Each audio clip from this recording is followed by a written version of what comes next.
Genovese was widely regarded as nothing less than a ruthless killer, perhaps the most despicable criminal ever to roam the city's streets. Yet his rise also represented a major turning point in Mafia history, and his actions would eventually provoke the full force of the Federal Bureau of Investigation against Organized Crime. When questioned publicly, "Are you going to say anything, Mr. Genovese? Is it true that you're the head of the Mafia in this country?" He flatly denied the accusation. Genovese had arrived in New York from Naples at the age of 15, joining the wave of Italian immigrants who reached American shores around the turn of the century. Raised in the impoverished slums of New York, he quickly became immersed in violent street gangs, where brutality ruled and shaped his character permanently. He was essentially a product of the harsh urban environment, constantly involved in conflict and believing that power could only be secured through violence. Everything to him came from the barrel of a gun. Police records reveal that over the following decade, Genovese faced numerous criminal charges. These included shooting a man in Queens, running down and killing someone in Brooklyn, carrying a loaded revolver on the Lower East Side, and murdering another criminal associate. One story illustrates his extreme ruthlessness. He became infatuated with a woman named Anna, who was already married. Determined to possess her, Genovese and his associates allegedly threw her husband from a rooftop so he could marry her for him. Killing was almost ritualistic. He appeared to have no conscience. His appetite for violence did not go unnoticed. By the mid-1920s, Genovese was working as a contract killer for one of the most powerful mafia leaders ever, Charles "Lucky" Luciano. Genovese rose through intimidation, and Luciano was the man who enabled his ascent. Although Luciano appeared refined and sophisticated, he relied heavily on enforcers, and Genovese was among his most trusted intimidators. By 1931, Genovese had become Luciano's right-hand man and underboss. He was also among the key assassins Luciano dispatched to eliminate rival crime boss Giuseppe Masuria. His fearsome reputation earned him the nickname Don Vito, or the Great Vito. In 1936, Genovese seemed poised to seize ultimate power when Luciano was convicted on prostitution charges and sentenced to 50 years in prison. Believing himself the rightful successor, Genovese expected to inherit control of the organization. However, events took an unexpected turn. Authorities began pursuing Genovese for a murder committed in the early 1930s. The victim had been one of his own gang members who demanded an excessive share from a rigged card game. Although Genovese had previously avoided conviction, a new informant came forward, accusing him of ordering the killing, just as he was about to assume leadership of the Luciano family. Genovese fled to Italy to escape prosecution and possible execution in the electric chair. With Genovese gone, Luciano issued orders from prison appointing Costello as acting boss. Like Genovese, Costello had also been born in Italy. He arrived in East Harlem with his family at age 4 in 1900. His father operated a small grocery store, but Costello despised the family's modest circumstances and resented his father's willingness to accept a life of poverty. Rejecting honest work, Costello chose life on the streets and joined one of New York's violent gangs. In 1915, he was arrested and sentenced to 1 year in prison for carrying a firearm. This experience transformed him, setting him on a path very different from Genovese's. After his release, Costello resolved to rely on intelligence rather than violence. While many of his associates were naturally inclined toward brutality, he recognized that murder was bad for business. He refused to become a typical enforcer or muscle-bound thug, cultivating instead the image of a refined criminal, a gentleman gangster. He also invested heavily in slot machines. By the 1930s, Costello was known throughout the underworld as the king of the slots. His illegal gambling machines generated as much as $500,000 daily, earning him millions and establishing his reputation as a major earner rather than a violent offender.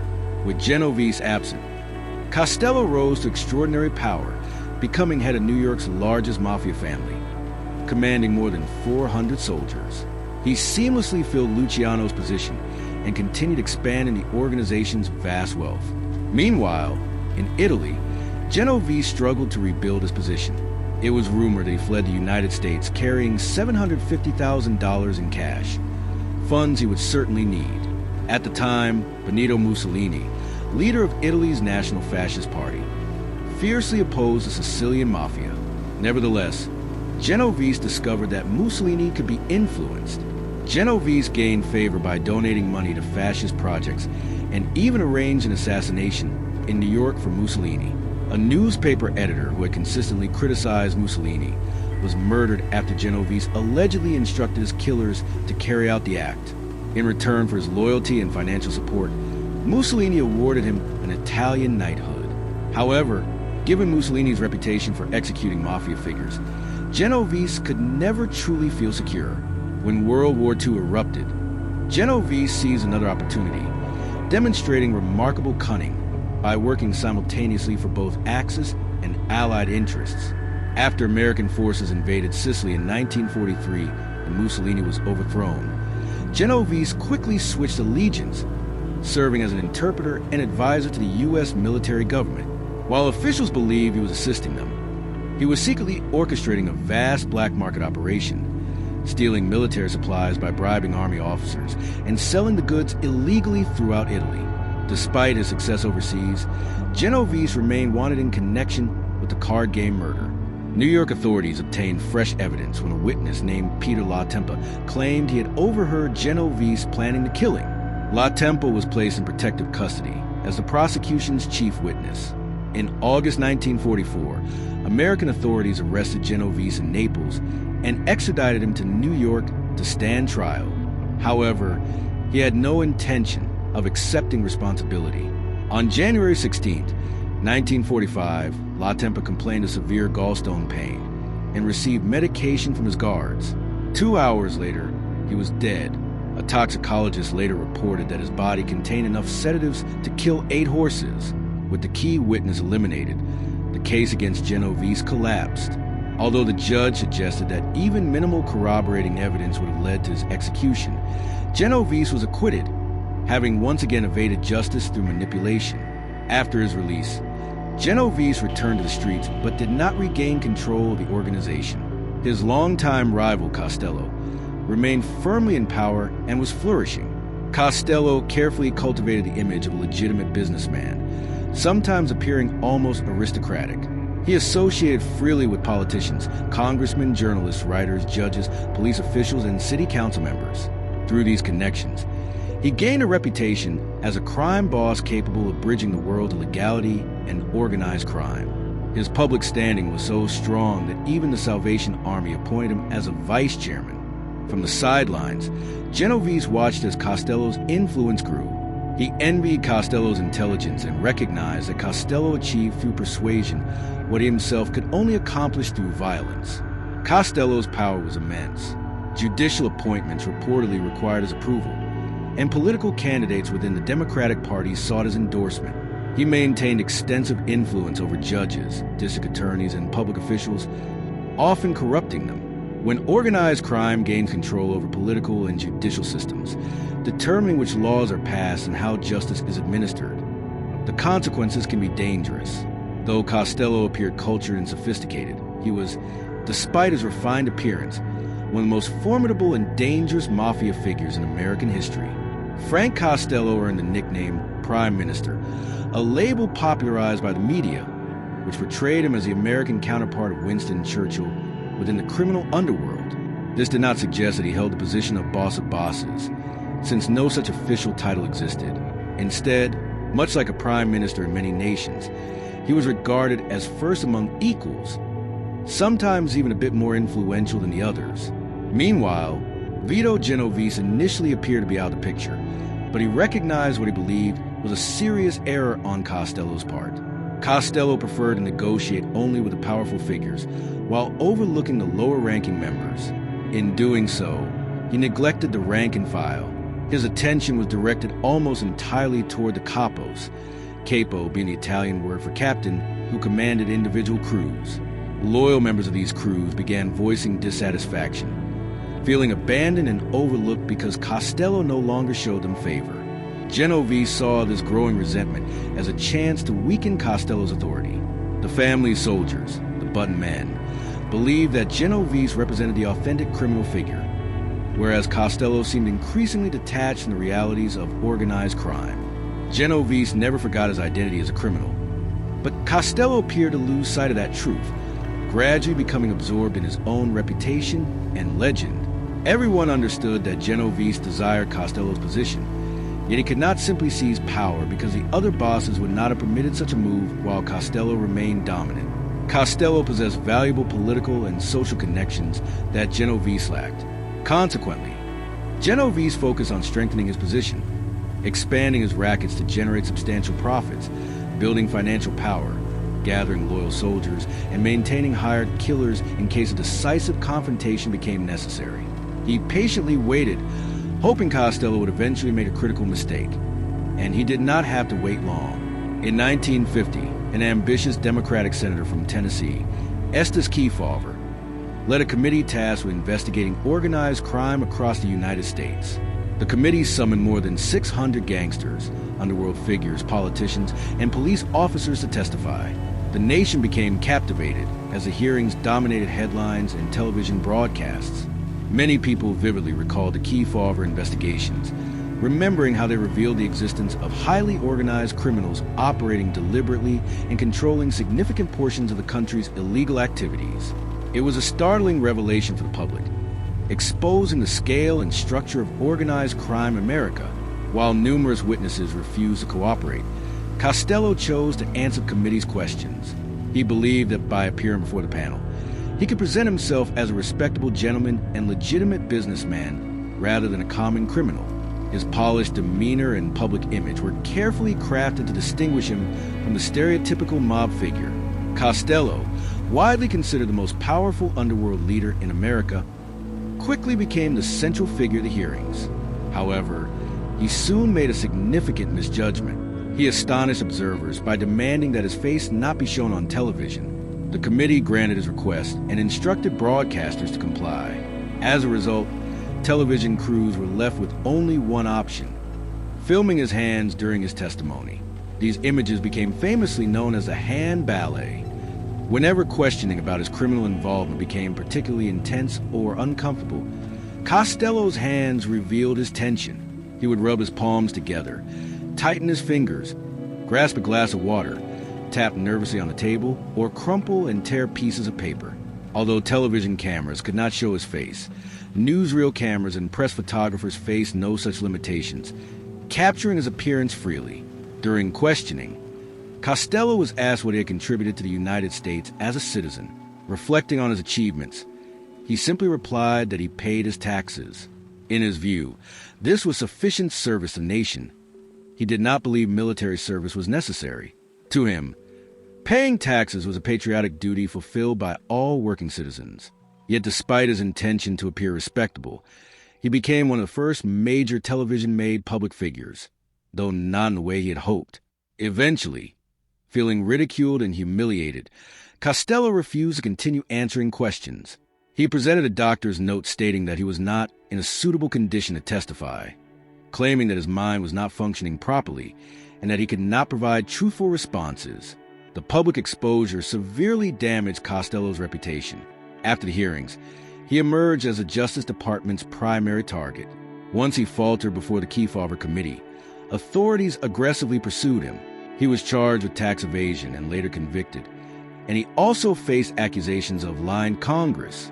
A man once celebrated as a miracle-working prime minister had fallen dramatically from power. His influence diminished, and his standing within the criminal world collapsed. Costello ultimately paid a heavy price for his televised appearance. His testimony before the Kefauver committee marked the beginning of his downfall and, in some respects, signaled the early decline of organized crime's unchecked dominance.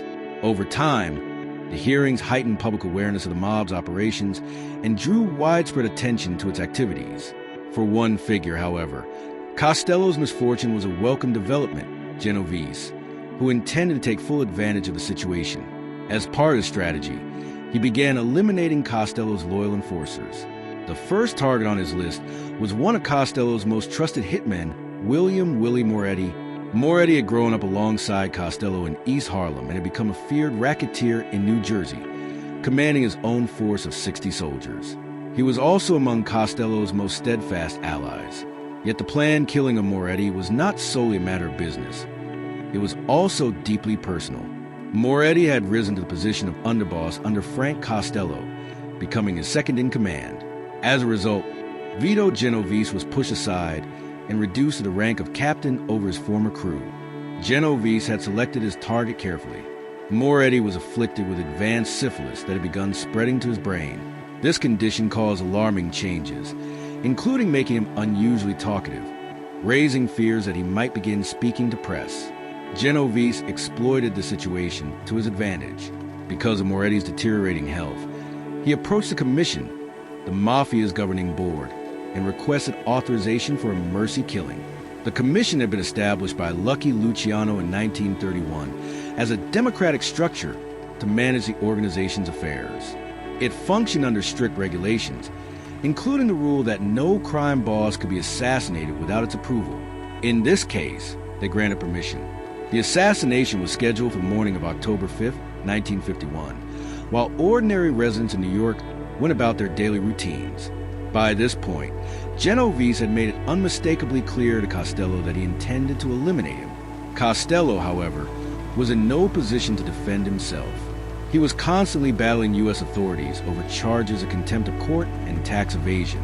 Over the following 6 years, Costello repeatedly moved in and out of prison. When he was released on bail in March 1957, Genovese finally decided it was time to act. Genovese had repeatedly attempted to secure the Commission's approval to have Costello killed, but they consistently refused.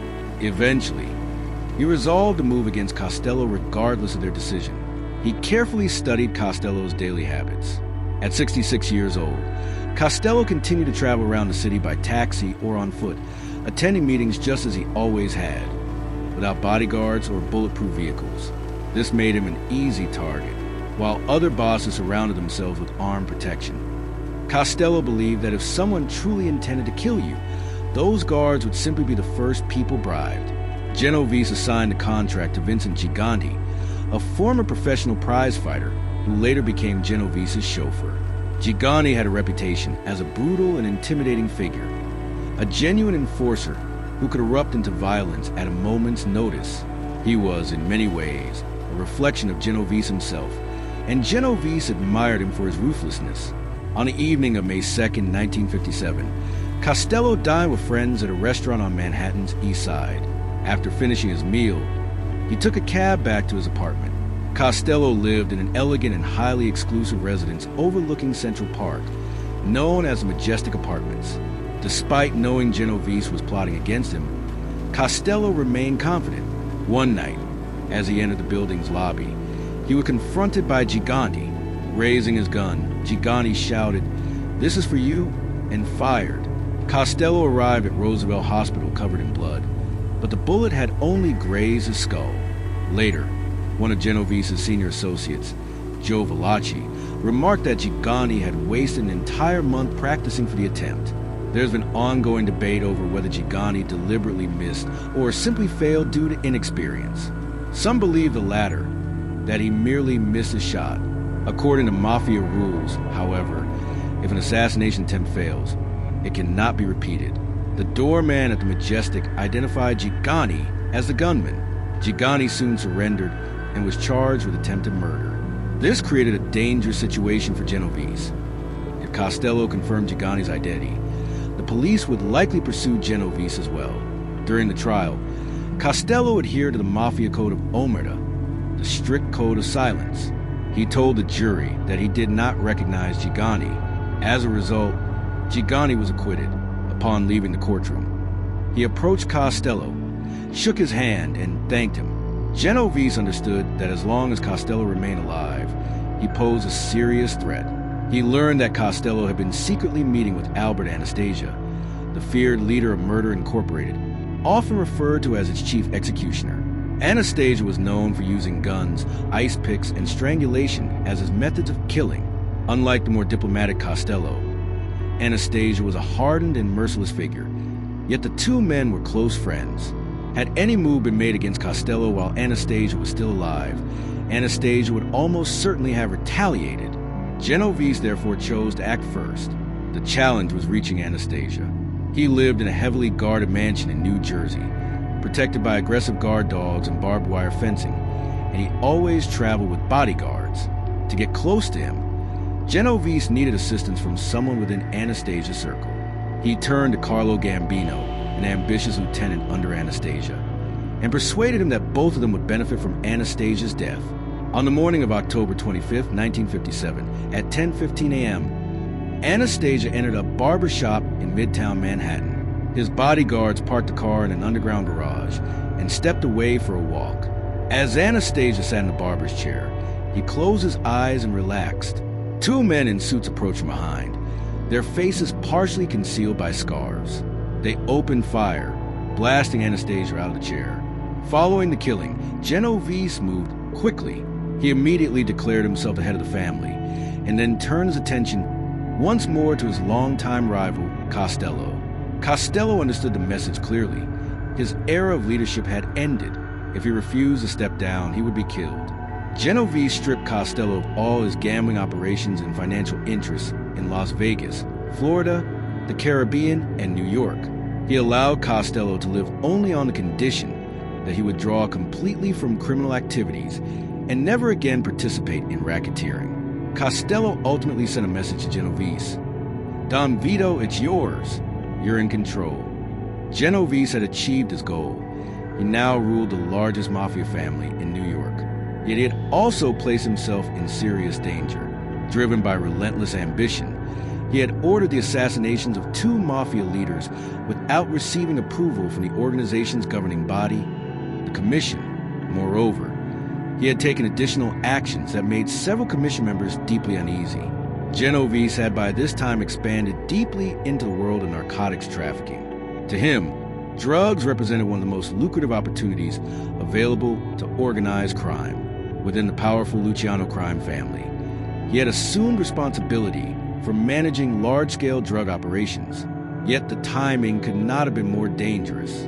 The United States Congress had recently enacted harsh new anti-drug laws, triggering widespread anxiety among mafia leadership. For organized crime, narcotics meant exposure, what mobsters refer to as heat. The danger was simple but severe.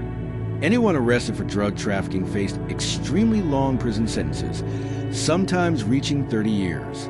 Under such pressure, many feared that convicted dealers would cooperate with authorities to reduce their punishment, betraying their associates and becoming informants. To avoid this risk, several mafia bosses believed the safest course was to stay completely away from the drug trade. From the sidelines, Genovese watched as Costello's influence grew.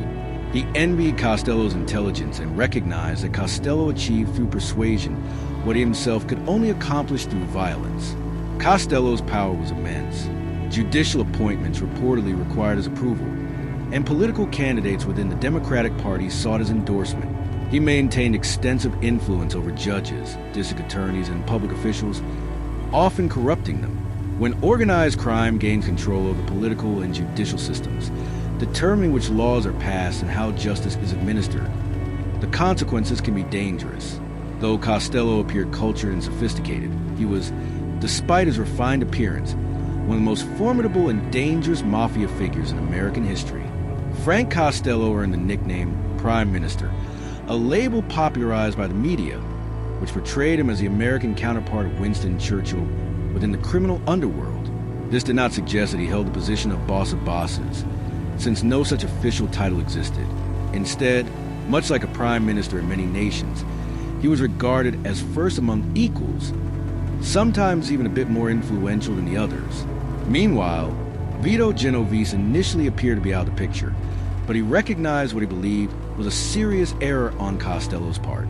Costello preferred to negotiate only with the powerful figures, while overlooking the lower-ranking members. In doing so, he neglected the rank and file. His attention was directed almost entirely toward the capos, capo being the Italian word for captain, who commanded individual crews. Loyal members of these crews began voicing dissatisfaction, feeling abandoned and overlooked because Costello no longer showed them favor. Genovese saw this growing resentment as a chance to weaken Costello's authority. The family soldiers, the button men, believed that Genovese represented the authentic criminal figure, whereas Costello seemed increasingly detached from the realities of organized crime. Genovese never forgot his identity as a criminal. But Costello appeared to lose sight of that truth, gradually becoming absorbed in his own reputation and legend. Everyone understood that Genovese desired Costello's position, yet he could not simply seize power because the other bosses would not have permitted such a move while Costello remained dominant. Costello possessed valuable political and social connections that Genovese lacked. Consequently, Genovese focused on strengthening his position, expanding his rackets to generate substantial profits, building financial power, gathering loyal soldiers, and maintaining hired killers in case a decisive confrontation became necessary. He patiently waited, hoping Costello would eventually make a critical mistake. And he did not have to wait long. In 1950, an ambitious Democratic senator from Tennessee, Kefauver, led a committee tasked with investigating organized crime across the United States. The committee summoned more than 600 gangsters, underworld figures, politicians, and police officers to testify. The nation became captivated as the hearings dominated headlines and television broadcasts. Many people vividly recalled the Kefauver investigations, remembering how they revealed the existence of highly organized criminals operating deliberately and controlling significant portions of the country's illegal activities. It was a startling revelation for the public, exposing the scale and structure of organized crime in America. While numerous witnesses refused to cooperate, Costello chose to answer the committee's questions. He believed that by appearing before the panel, he could present himself as a respectable gentleman and legitimate businessman rather than a common criminal. His polished demeanor and public image were carefully crafted to distinguish him from the stereotypical mob figure. Costello, widely considered the most powerful underworld leader in America, quickly became the central figure of the hearings. However, he soon made a significant misjudgment. He astonished observers by demanding that his face not be shown on television. The committee granted his request and instructed broadcasters to comply. As a result, television crews were left with only one option: filming his hands during his testimony. These images became famously known as the hand ballet. Whenever questioning about his criminal involvement became particularly intense or uncomfortable, Costello's hands revealed his tension. He would rub his palms together, tighten his fingers, grasp a glass of water, tap nervously on the table, or crumple and tear pieces of paper. Although television cameras could not show his face, newsreel cameras and press photographers faced no such limitations, capturing his appearance freely. During questioning, Costello was asked what he had contributed to the United States as a citizen. Reflecting on his achievements, he simply replied that he paid his taxes. In his view, this was sufficient service to the nation. He did not believe military service was necessary. To him, paying taxes was a patriotic duty fulfilled by all working citizens. Yet despite his intention to appear respectable, he became one of the first major television-made public figures, though not in the way he had hoped. Eventually, feeling ridiculed and humiliated, Costello refused to continue answering questions. He presented a doctor's note stating that he was not in a suitable condition to testify, claiming that his mind was not functioning properly and that he could not provide truthful responses. The public exposure severely damaged Costello's reputation. After the hearings, he emerged as the Justice Department's primary target.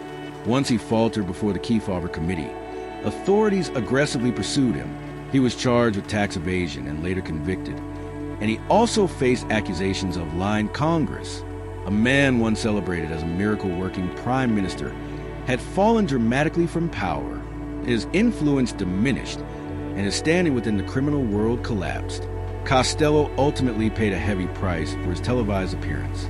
His testimony before the Kefauver committee marked the beginning of his downfall and, in some respects, signaled the early decline of organized crime's unchecked dominance.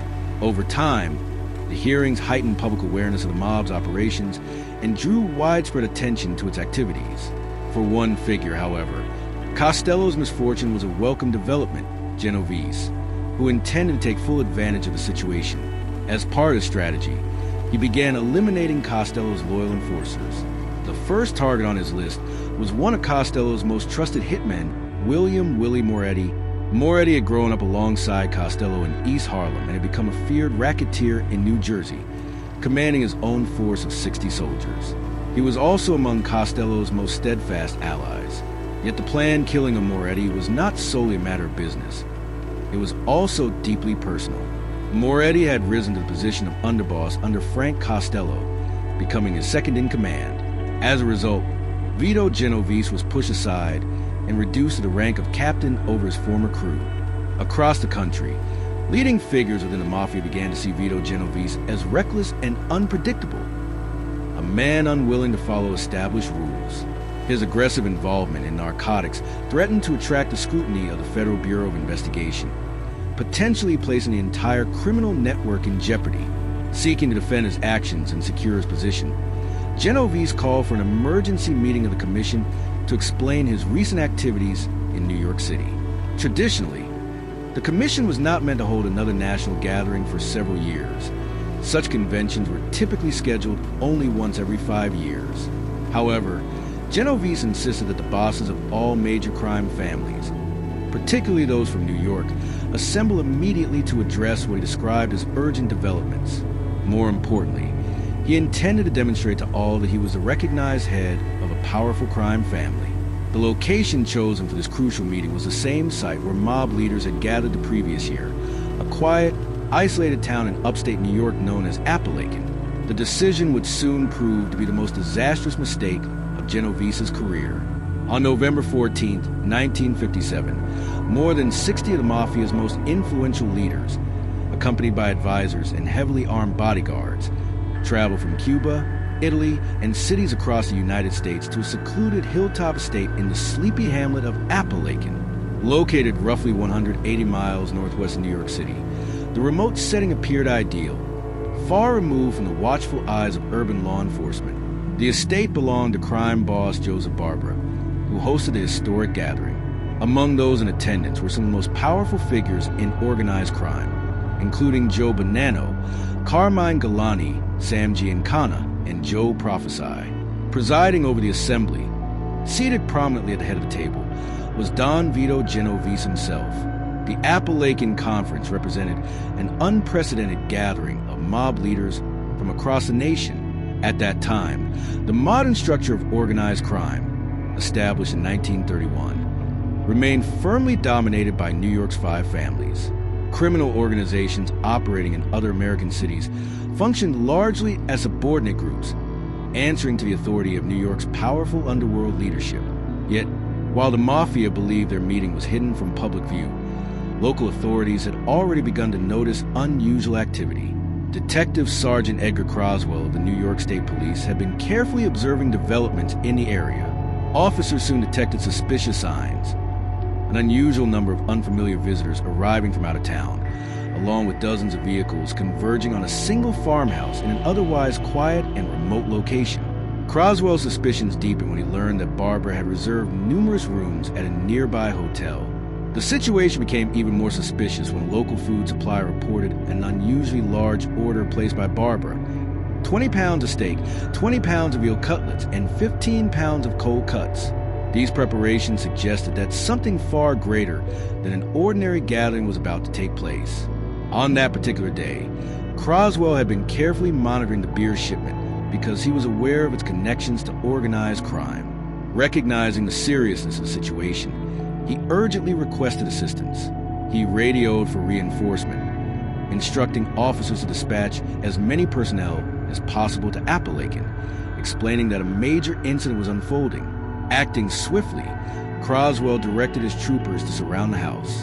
Authorities believed that many individuals present were linked to the criminal underworld and that they were expected to detain them. When word spread among the guests, chaos erupted. Panic swept to the gathering. Some individuals hurried to their cars, while others fled into the surrounding woods, tearing their expensive silk suits on thorny bushes as they tried to escape. Croswell then ordered his troopers to pursue those attempting to flee. During the operation, officers spotted one man standing on the back porch of a nearby residence. He was wearing an elegant hat and a stylish overcoat with a fur collar, making it immediately apparent that he stood out from the local residents. The officers approached, apprehended him, and placed him in their patrol vehicle. Eventually, Croswell and his team succeeded in capturing around 60 Mafia members, including prominent New York leaders such as Joseph Barbara, Joseph Bonanno, Joseph Galani, and Carlo Gambino. Every individual offered the same explanation. They claimed they had heard that Barbara was ill and had come merely to pay their respects. However, the circumstances suggested otherwise. What authorities encountered was clearly a convention of Italian or Sicilian-American mob figures, far from a simple social visit. The uniformed claim that they had gathered to see a sick friend was widely viewed as implausible. The Department of Justice estimated that at least 50 attendees managed to escape, including Chicago crime boss Sam Giancana. The Appalachin gathering represented the largest mafia meeting ever disrupted by American law enforcement, and the organization would never again attempt a gathering of such magnitude, instead of marking a triumphant moment for Vito Genovese, who had intended to announce his rise to leadership of the Luciano crime family.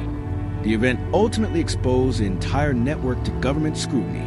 As a direct consequence of the Appalachin meeting, a federal grand jury convicted 20 mafia members of conspiracy to commit perjury and obstruct justice, handing down prison sentences ranging from 3 to 5 years. Although these convictions were later overturned by the United States Court of Appeals due to insufficient evidence, the impact of the incident was irreversible. Genovese's actions had effectively awakened a powerful force, the Federal Bureau of Investigation. The revelation struck authorities like a bombshell. The gathering of America's organized crime leaders in a single location demonstrated to both the public and the FBI the vast scale of the problem. Up to that point, the FBI's Director J. Edgar Hoover had been hesitant to acknowledge the existence of organized crime in the United States. He had even asserted that there was no such entity as a mafia and dismissed claims of a nationwide crime syndicate as nonsense. However, the Appalachin incident clearly contradicted those claims. The long-held position that crime was purely local and should be handled by local law enforcement agencies was proven incorrect. The boldness and confidence of criminals, who convened much like executives of a large legitimate corporation to discuss internal matters and future strategies, left a strong impression on both the American public and federal authorities. It became unmistakably clear that the FBI had a responsibility it had previously failed to fulfill. Following the Appalachin events, the FBI was galvanized into decisive action. Hoover immediately ordered a comprehensive investigation to determine whether the Mafia truly existed. The resulting report concluded that the available evidence made it impossible to logically deny the existence of a criminal organization known as the Mafia, which had troubled law-abiding citizens in Sicily, Italy, and the United States for generations. After the Appalachin meeting, intelligence gathering on organized crime became a formalized and systematic function within the FBI. Much of the Bureau's work involved collecting detailed information about the individuals involved and the nature of their criminal activities. Additionally, the Appalachin raid prompted the Federal Bureau of Narcotics to specifically target Vito Genovese in its campaign against drug trafficking. When confronted with accusations that he was a leading figure in narcotics distribution, Genovese dismissed the allegations as completely absurd and denied any involvement or association with the drug trade. Nevertheless, on April 17, 1959, the man who had long evaded justice was finally convicted in a Manhattan federal court. Genovese was fined $20,000 and sentenced to 15 years in prison for orchestrating an international narcotics network responsible for smuggling heroin and cocaine into the United States. The threat posed by Genovese should never be underestimated. Even after his imprisonment, his influence had already played a significant role in introducing heroin trafficking into America. Without his leadership, such widespread drug distribution might never have developed. He created opportunities that allowed the Mafia to expand narcotics operations, spreading drugs throughout major urban centers, such as New York and Chicago. For the first time, the United States experienced a large-scale narcotics crisis that affected the nation, and Genovese bore considerable responsibility for this development. Despite his incarceration, Genovese continued to control his criminal organization from prison without opposition. He remained its leader until his death on February 14, 1969, when he suffered a heart attack while still behind bars. His legacy was profound. He left behind what became the most powerful mafia organization in the United States, an organization that still bears his name today. The Genovese crime family continues to generate millions of dollars through illegal operations, yet he also left a more damaging legacy for organized crime itself.